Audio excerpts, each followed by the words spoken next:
Okay guys, welcome to your video tutorial today on how to experiment.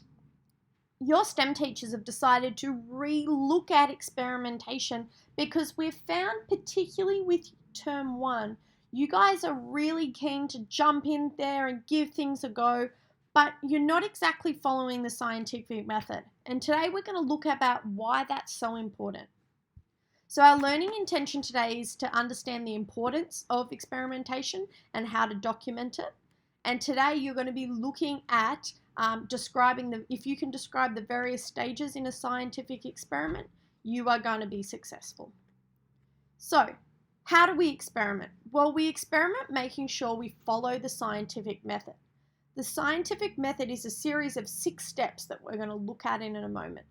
And no matter what it is that you are attempting to observe or discover or experiment around, the scientific method attempts to minimize the influence of your own bias or prejudice in the experiment. Even the best intentioned scientists can't escape bias. So bias is your sway towards a particular idea. You can't really ever get rid of bias because it comes from your own personal experience. Your beliefs, your background, your experience, your education, there's a variety of factors which influence the way that we look at the world.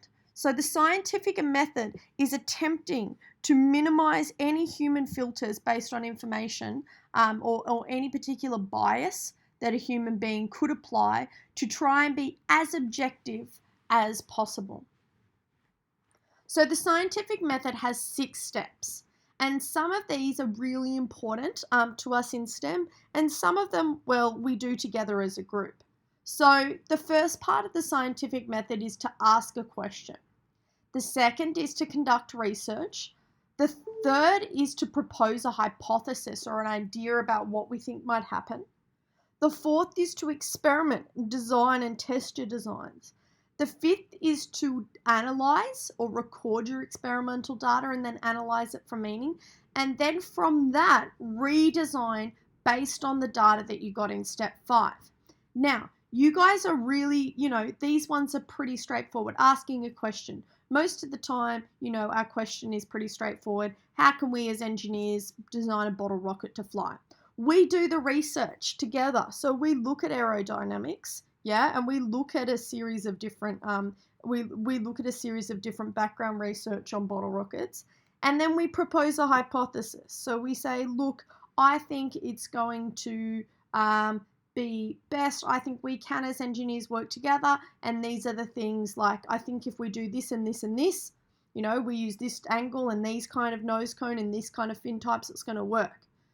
What you guys tend to do is then just go, okay, let's design it. Give it a few goes, well, better luck next time.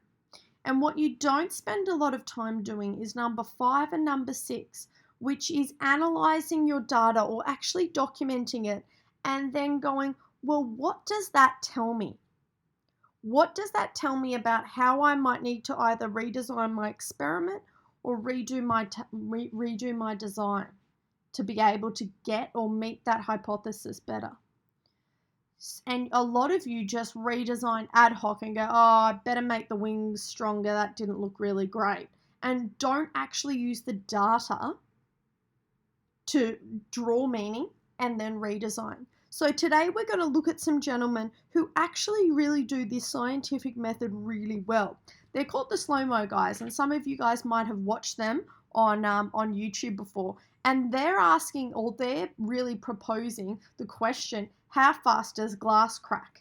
They've done a little bit of research, and what you guys are going to do today is you're going to watch their video in the activity. We're not going to watch it now. You're going to watch your video and look at the way in which these guys follow the scientific method, but particularly how they analyze their data and use that to redesign their experiment. Because it's number 5 and number 6 that are really important in the scientific method, and they're going to be really important for you guys when you're making your Rube Goldberg machines.